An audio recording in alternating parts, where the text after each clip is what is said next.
Hello everybody, welcome to my channel. Today's video about the most important topic, that is the background of fundamental rights.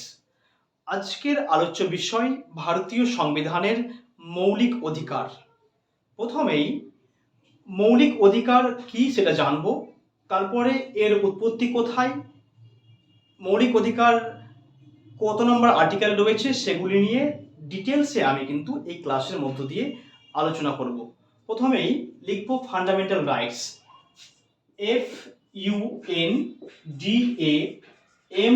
FUNDAMENTAL, fundamental right, RIGHT, যার বাংলা মানে হচ্ছে মৌলিক অধিকার, যার বাংলা মানে হচ্ছে মৌলিক অধিকার, মৌলিক অধিকার।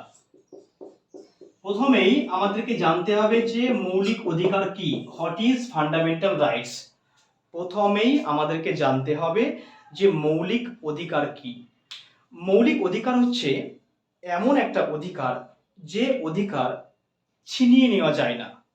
মৌলিক অধিকার হচ্ছে এমন এক ধরনের অধিকার যে অধিকার ছাড়া একটা মানুষের বেঁচে থাকা প্রায় অসম্ভব হয়ে পড়ে। মৌলিক অধিকার হচ্ছে সেই অধিকার যে অধিকার ছাড়া তার জীবনটা অস্তিত্বহীন হয়ে পড়বে। তার মানে কি, মানে একটা মানুষকে বেঁচে থাকতে গেলে মৌলিক অধিকার অতি গুরুত্বপূর্ণ, খুবই দরকারি, খুবই নিডফুল। মানে এটা এমন এক ধরনের রাইট যেটা প্রত্যেকটা মানুষের জীবনে অতি অবশ্যই প্রয়োজন। তার মানে কি, মৌলিক অধিকার মানে fundamental rights ensure physical, mental and moral development of a citizen. Number one কি লিখবো, যে এই ফান্ডামেন্টাল রাইট কি করে, মানুষদেরকে দেয়, কি দেয়, নাম্বার ওয়ান, যে নাম্বার ওয়ান হচ্ছে ইট, দেখি ইট এনশিওরস, ENSURES, এটা সুনিশ্চিত করে the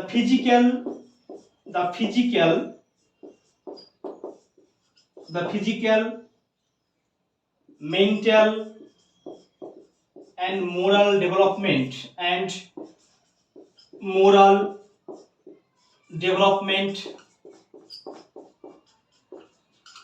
of a citizen,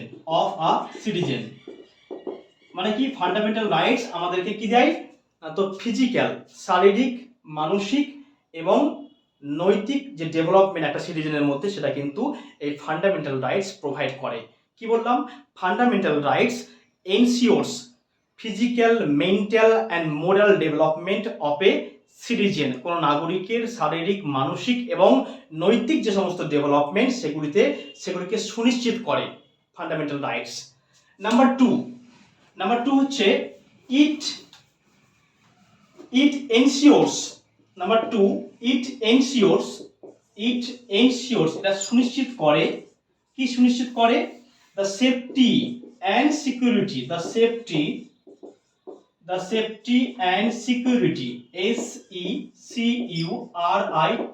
security among the citizen of India, এই যে ফান্ডামেন্টাল রাইটস, ভারতবর্ষে যারা অল্প সংখ্যায় রয়েছে, সংখ্যায় কম রয়েছে, ওদেরকে সিকিউরিটি দেয়, সিকিউরিটি অ্যান্ড সেফটি, ওদের নিরাপত্তা কিন্তু প্রদান করে এই ফান্ডামেন্টাল রাইটস।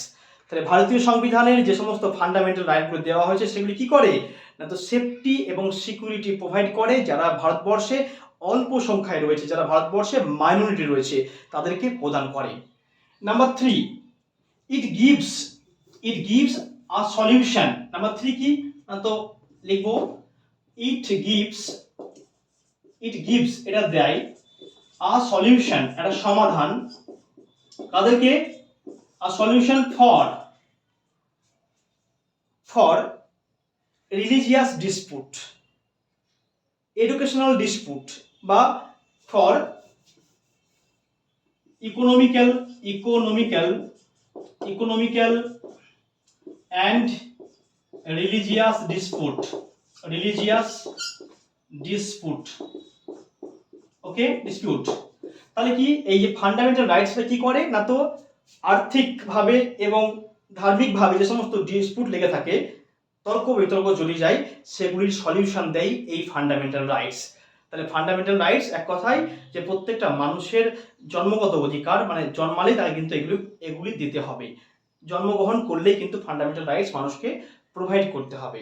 এবং যখন দেশের মধ্যে মানে অ্যাকচুয়ালভাবে ইন্ডিয়াতে যদি কোনো ইমার্জেন্সি লাগে, ন্যাশনাল ইমার্জেন্সি জারি করা হয়, তাহলে কিন্তু ফান্ডামেন্টাল রাইটস ভারত সরকার যদি মনে করে যে নাগরিকদের কাছ থেকে ছিনিয়ে নেব, তাহলে ভারত সরকার কিন্তু ফান্ডামেন্টাল রাইটস ছিনিয়ে নিতে পারে, ফান্ডামেন্টাল রাইটসকে ধরে ছিনিয়ে নিতে পারে। তো ভারতীয় সংবিধানের পার্ট 3, কি বললাম, ভারতীয় সংবিধানের পার্ট মানে ভাগ, পার্ট 3 এবং আর্টিকেল 12 থেকে 35-এর মধ্যে, 12 to 35-এর মধ্যে কিন্তু এই ফান্ডামেন্টাল রাইটসের কথা লিপিবদ্ধ করা হয়েছে। ভারতীয় সংবিধানের পার্ট 3 এবং আর্টিকেল 12 to 35-এর মধ্যে ফান্ডামেন্টাল রাইটসের কথা উল্লেখ করা হয়েছে। প্রচন্ড গরম। তাহলে ভারতীয় সংবিধানের পার্ট 3 এবং আর্টিকেল 12 থেকে 35-এর মধ্যে ফান্ডামেন্টাল রাইটসের কথা উল্লেখ করা হয়েছে। এই যে ফান্ডামেন্টাল রাইটস, এর যে ইন্সপিরেশন, ভারতের যে সংবিধান যারা লিখেছে তারা পেয়েছে কোথা থেকে? The inspiration of fundamental rights has been taken from USA, United state of আমেরিকার যে সংবিধান, সেই সংবিধান থেকে এই ফান্ডামেন্টাল রাইটসের যে ইন্সপিরেশন, সেটা কিন্তু ভারতের যে সংবিধান যারা লিখেছেন তারা কিন্তু পেয়েছেন। তাহলে কোশ্চেন আসবে, the idea what the inspiration has been taken from the constitution of USA, United state of আমেরিকার সংবিধান থেকে এই যে ফান্ডামেন্টাল রাইটস এর কথা ভারতীয় সংবিধান কিন্তু মানে ওখান থেকে নিয়েছে আইডিয়াটা। এরপরে ভারতীয় সংবিধানের এই যে পার্ট 3, ভারতীয় সংবিধানের এই যে পার্ট 3, এটাকে বলা হয় ম্যাগনা কার্টা। কি বলা হয়? Magna, MAGNA, Magna কার্টা, CARTA। Question হচ্ছে যে ম্যাগনা কার্টা কেন বলা হয়, ভারতীয় সংবিধানের পার্ট 3 কে ম্যাগনা কার্টা কেন বলা হয়? একটা স্টোরি রয়েছে। স্টোরিটা কি না, তো 1215 সালে 1215 এডিতে ইংল্যান্ডের একজন রাজা ছিল। 1215 এডিতে ইংল্যান্ডের একজন রাজা ছিল যার নাম ছিল কিং জন। কি নাম? রাজা জন। তার নাম ছিল কিং জন, JON, ওকে, বা JOHN, যার নাম ছিল জন।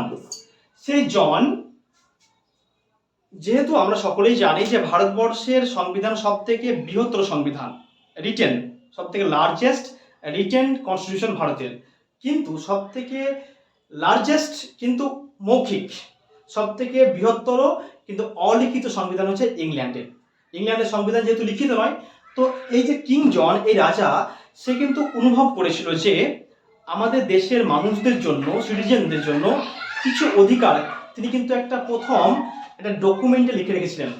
একটা ডকুমেন্টে তিনি লিখেছিলেন যে এই ডকুমেন্টগুলি ফান্ডামেন্টাল রাইটস, এগুলি যে ফান্ডামেন্টাল রাইটস, এগুলি প্রত্যেকটা মানুষের অতি অবশ্যই প্রয়োজন। তাই তার জন্য তিনি একটা ডকুমেন্টের মধ্যে লিপিবদ্ধ করেছিলেন। যে ডকুমেন্টের মধ্যে তিনি লিপিবদ্ধ করেছিলেন সেই ডকুমেন্টটাকে বলা হয় ম্যাগনা কার্টা।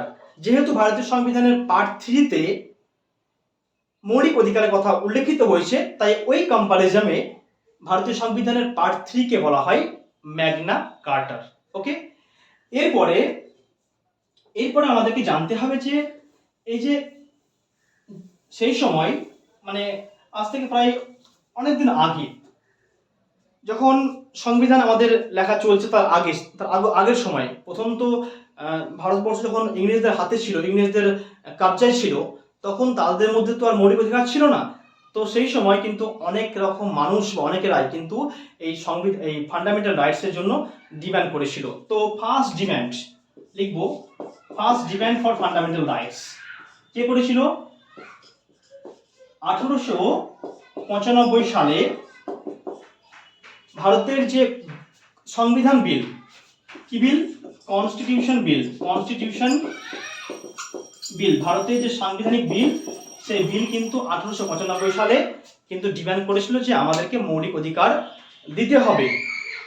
তারপরে 1925-এ অ্যানি বেসান্ত, কি নাম? অ্যানি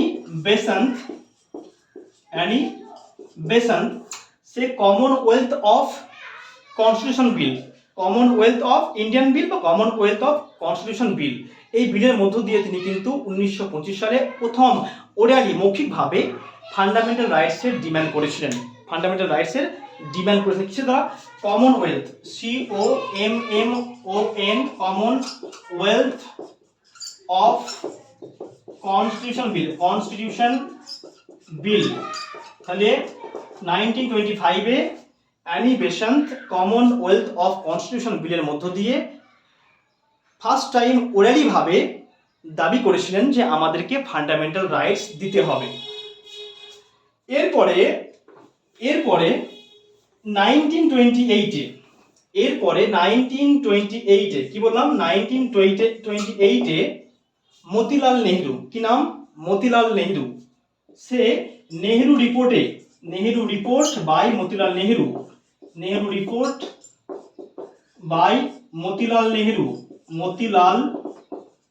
নেহরু। তাহলে 1928 সালে মতিলাল নেহরু ফার্স্ট টাইম নেহরু রিপোর্টের মধ্য দিয়ে এই ফান্ডামেন্টাল রাইটসের কথা কিন্তু রিটেন ভাবে, লিখিতভাবে কিন্তু তিনি দাবি করেছিলেন যে আমাদেরকে মৌলিক অধিকার দিতে হবে। আমরা সকলেই জানি যে নেহরু রিপোর্টকে বলা হয় ভারতীয় সংবিধানের ব্লু প্রিন্ট। কি বলা হয়? ভারতীয় সংবিধানের ব্লু প্রিন্ট। এরপরে 1931-এ হবে, 1931-এ যখন কংগ্রেস সরকারের করাচি অধিবেশনে, কি বললাম? করাচি সেশন, KARACHI, করাচি সেশনে, সেই সময় প্রেসিডেন্ট ছিলেন কে? তো সর্দার বল্লভভাই প্যাটেল।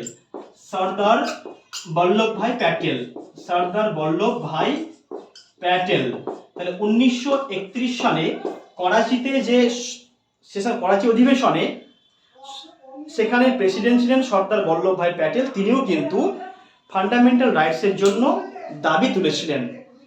এবং ওই সময়ে যখন সেকেন্ড রাউন্ড গোলটেবিল বৈঠক হয়েছিল, এবং গান্ধীজিও কিন্তু এই ফান্ডামেন্টাল রাইটসের কথা কিন্তু তিনি বলেছিলেন।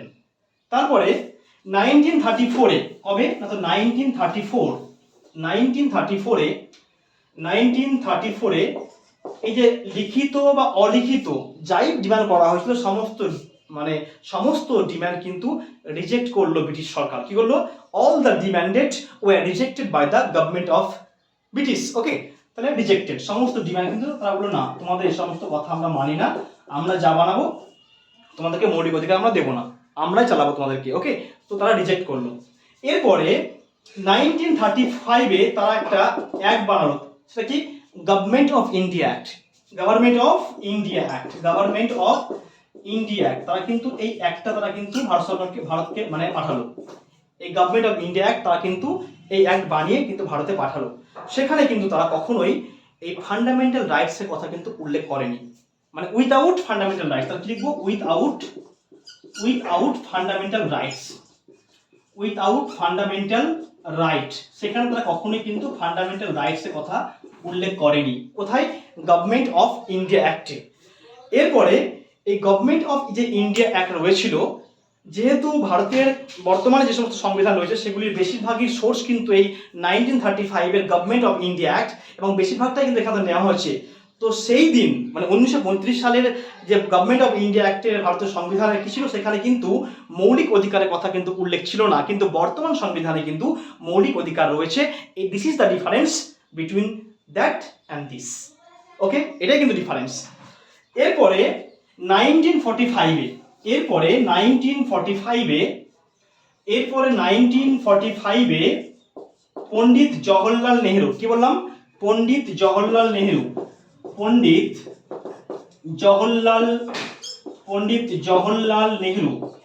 তাহলে 1945 সালে পণ্ডিত জওহরলাল নেহরুর নেতৃত্বে একটা কমিটি গঠন করা হয়েছিল। সে এই পণ্ডিত জওহরলাল নেহরু। সেই কমিটির একজন প্রেসিডেন্ট ছিলেন, PRESIDENT, যার নাম ছিল তেজ বাহাদুর শেপরু।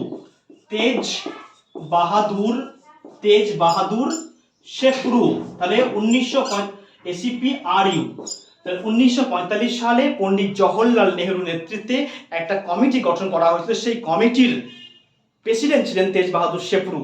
এবং এই কমিটির অপর নাম তেজ বাহাদুর সেপ্রু কমিটি। তেজ বাহাদুর সেপ্রু কমিটি। এই কমিটিতে যারা লোক ছিলেন, যারা মেম্বার ছিলেন, এবং তেজ বাহাদুর সেপ্রু যেহেতু প্রেসিডেন্ট ছিলেন, তারা একটা ডিসিশন নিলেন।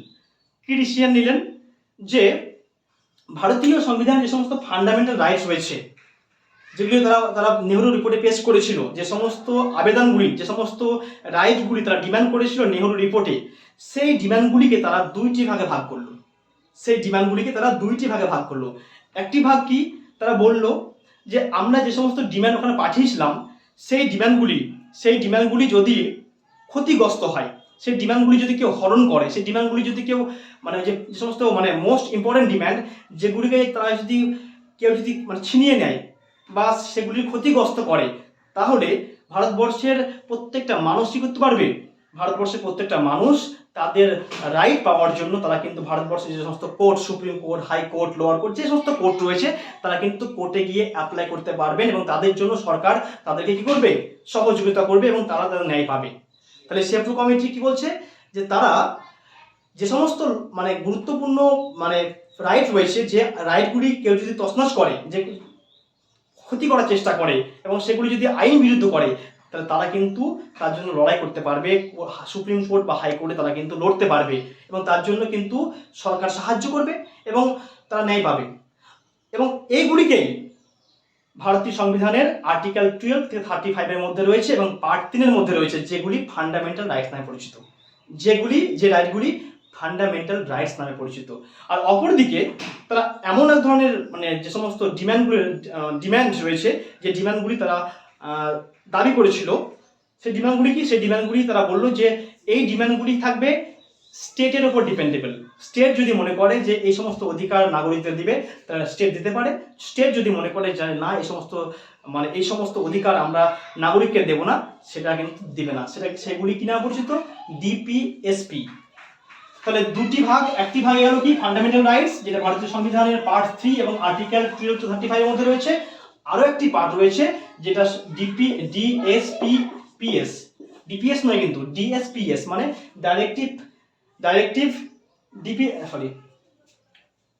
DPSP, directive principle of state policy. Okay, directive principle of state policy, যেটা ভারতীয় সংবিধানের পার্ট 4 এবং আর্টিকেল 36 থেকে 51 এর মধ্যে রয়েছে। যেহেতু আমরা সেপ্রু কমিটির এই যে সমস্ত অধিকার কোনো মানুষ ছিনিয়ে দিলে মানুষেরা সুপ্রিম কোর্ট বা হাইকোর্টে যেতে পারবে, সেগুলি নিয়ে আজকে আমরা কিন্তু আলোচনা করব, যেগুলি ভারতীয় সংবিধানের পার্ট 3 এবং আর্টিকেল 12 থেকে 35 এর মধ্যে রয়েছে। প্রথমেই আমরা আলোচনা করব আর্টিকেল 12 নিয়ে। প্রথমেই আমরা আলোচনা করব আর্টিকেল 12। ভারতীয় সংবিধানের এই আর্টিকেল 12-এ রাজ্যের পরিভাষা সম্পর্কিত, রাজ্যের পরিভাষা, এই আর্টিকেল 12-তে রাজ্যের কি ডেফিনেশন হওয়া উচিত সেটা দিয়েছে। সেটা কি বলেছে? Definition of the state. Definition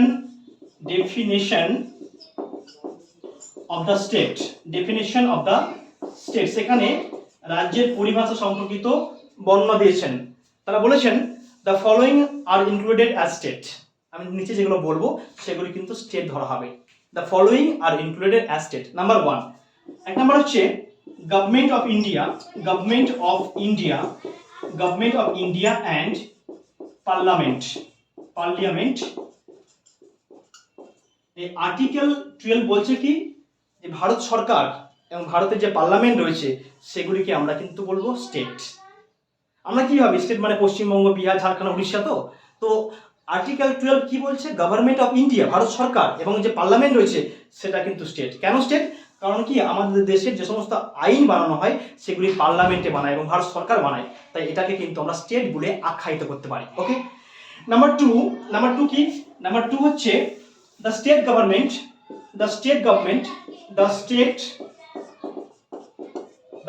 government and state legislature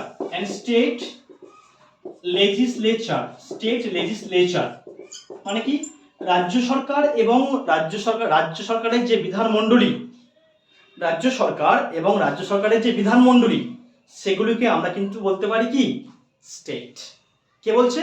article 12 বলছে যে রাজ্য সরকার এবং রাজ্য বিধানমণ্ডলটাকেও কিন্তু আমরা স্টেট হিসাবে গণ্য করতে পারি। Number 3, local officials. কি বললাম? Local officials. যে সমস্ত লোকাল বডি রয়েছে, কি কি লোকাল বডি রয়েছে? পঞ্চায়েত রয়েছে, মিউনিসিপ্যালিটি রয়েছে এবং ডিস্ট্রিক্ট বোর্ড রয়েছে। কি রয়েছে? 1 নাম্বার উপরে লিখছি, কালি যেহেতু কালিটা একটু কম হয়েছে, একটু কালিটা ভরে নিই, কালিটা ভরতে হবে। এটা কোথায় রাখলাম? ওকে, 1 নাম্বার হচ্ছে লোকাল অফিসিয়ালস। লোকাল অফিসিয়ালের মধ্যে কি কি রয়েছে? 3 number local officials. Local officials, okay. Local অফিসিয়ালের মধ্যে রয়েছে 1 নম্বরে রয়েছে পঞ্চায়েত, পঞ্চায়েত, মিউনিসিপ্যালিটি, আর কি রয়েছে? And district board, and district board, district board. এগুলি সবই কিন্তু কি আর্টিকেল 12 কথা অনুসারে এগুলি সবই কিন্তু হচ্ছে স্টেট, কারণ এগুলি সবগুলি কি স্টেটের আওতায় পড়ছে। আর কি আরো একটি কথা বলেছে, নাম্বার 4 হচ্ছে এনি অফিসিয়ালস। কি বললাম? Any officials, O F F I C I L S, any officials, okay, established by any officials established by law or constitution। যদি কোনো প্রতিষ্ঠান, যদি কোনো বডি, লোকাল, যদি কোনো অফিসিয়াল বডি, যদি কোনো বডি সংবিধান মেনে বা আইন মেনে করা হয়, সেই বডিটাকেও কিন্তু আমরা রাজ্য হিসাবে ডিক্লেয়ার করব। এটা কিন্তু আর্টিকেল 12 বলছে। আর্টিকেল 12 কি বলছে? যে state government and state legislature এগুলোকে আমরা রাজ্য বলতে পারি। Government of India and parliament এটাকেও রাজ্য বলতে পারি। লোকাল অফিসিয়ালের মধ্যে পড়ছে পঞ্চায়েত, মিউনিসিপ্যালিটি এবং ডিস্ট্রিক্ট বোর্ড, এগুলোকে আমরা রাজ্য বলতে পারি। আবার কি বলছে? Any officials established by law or constitution. সংবিধান মেনে বা আইন মেনে যদি কোনো অফিসিয়ালকে এস্টাবলিশ করা হয়, তাহলে সেটাকেও আমরা কিন্তু রাজ্য হিসাবে, রাজ্যের পরিভাষা হিসাবে গণিত করব, ধরে নেব। মানে we considered this type of things as a state. Article number 13, article number 13 কি বলা হয়েছে? প্রচন্ড গরম। আর্টিকেল নাম্বার 13 কি বলা হয়েছে? একটু প্রচন্ড গরম লেগেছে এবং কালিটা ফুরিয়ে গেছে।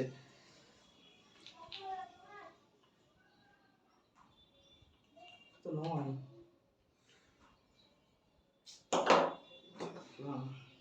পাচ্ছি না।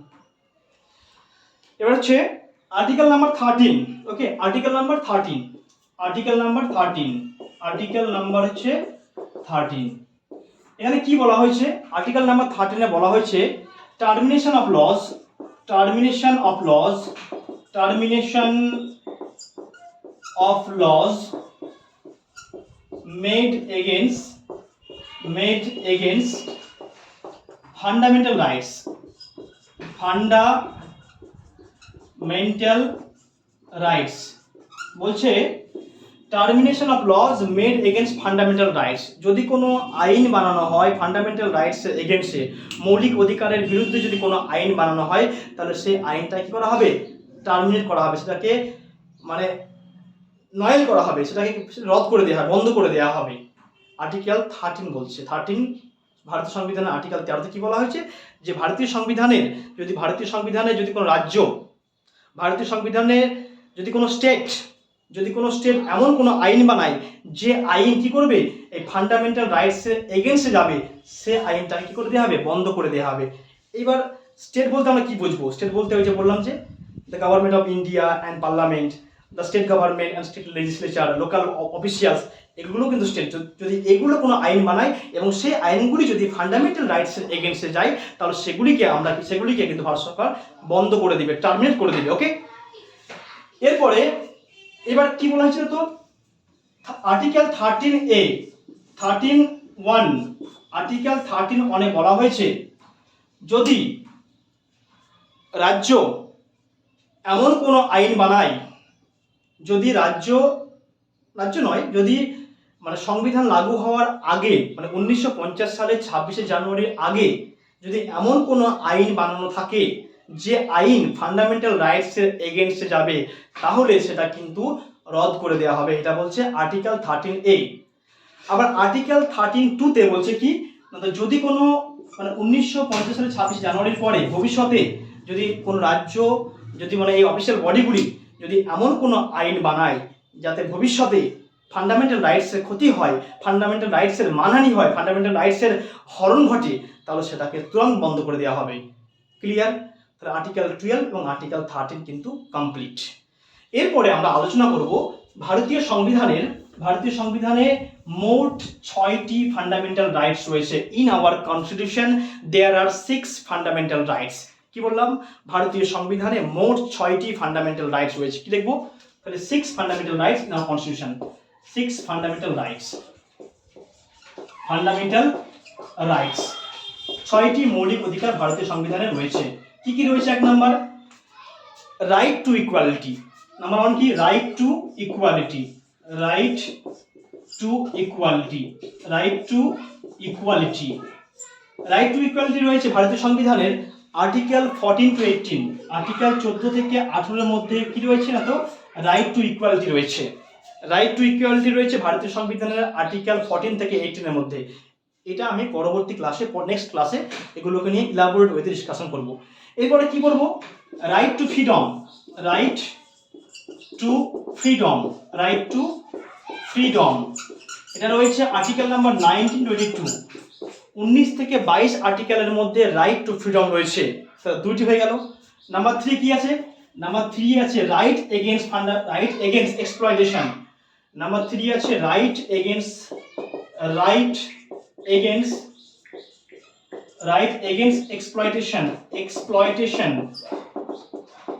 Against exploitation. ওকে, শোষণের বিরুদ্ধে অধিকার। আর্টিকেল কত নম্বরে? 23 and 24, মানে 23 থেকে 24 এর মধ্যে এই অধিকারটার কথা বলা হয়েছে। নাম্বার 4 কি রয়েছে? Right to freedom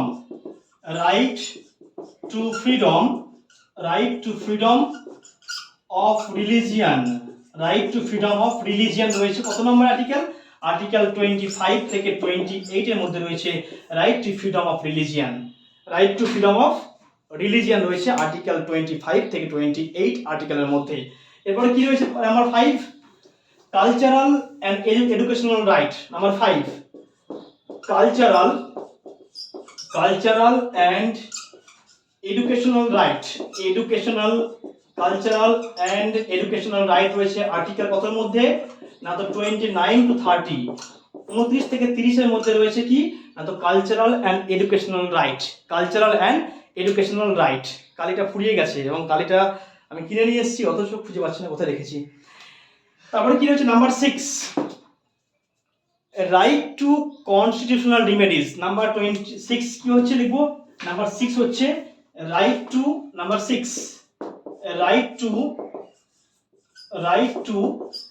constitutional remedies.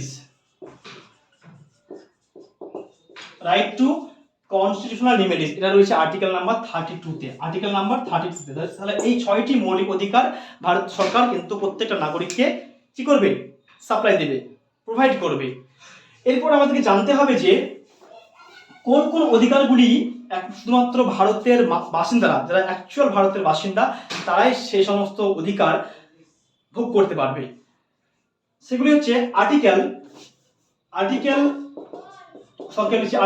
15-16। কি বললাম? আর্টিকেল 15-16, 19, 29 এবং 30। আর্টিকেল 15-16, 19, 20 এবং আর্টিকেল 15-16, 19, 29, 30। এই যে আর্টিকেলে যে সমস্ত অধিকারের কথা বলা হয়েছে সেগুলি শুধুমাত্র ভারতে বসবাসকারী মানুষেরা, ভারতে যারা অরিজিনাল সিটিজেন, তারাই কিন্তু এই সুবিধাগুলি পাবে। বাদবাকি যারা বাইরের দেশের লোক, যারা ভারতবর্ষে বসবাস করছে, তারা কিন্তু এই সুবিধা পাবে না। তাহলে শুধুমাত্র ভারতের বাসিন্দাদের জন্য এই আর্টিকেলগুলি প্রযোজ্য, 15, 16, 19, 29, 30। এরপরে আর্টিকেল কি? 14, 14, তারপর হচ্ছে 20, 21, 21A, 21, ওকে, 21A, 22, 23, 24, 25, 26, 27 আর 28। তাহলে আর্টিকেল 14, 20, 21, 21A, 22, 23, 24, 25, 26, 27, 28 এই আর্টিকেলগুলি ভারতবর্ষে বসবাসকারী সকল মানুষ, যার মধ্যে বিদেশিরাও রয়েছে। আজকে প্রচণ্ড গরম, বোর্ডের কালিটা সেরকম ফুরিয়ে গেছে। Thank you all of you for watching my videos. If you are interested in learning, make sure to subscribe my channel, like my videos and share these videos with your friends. Thank you. Bye bye. Take care.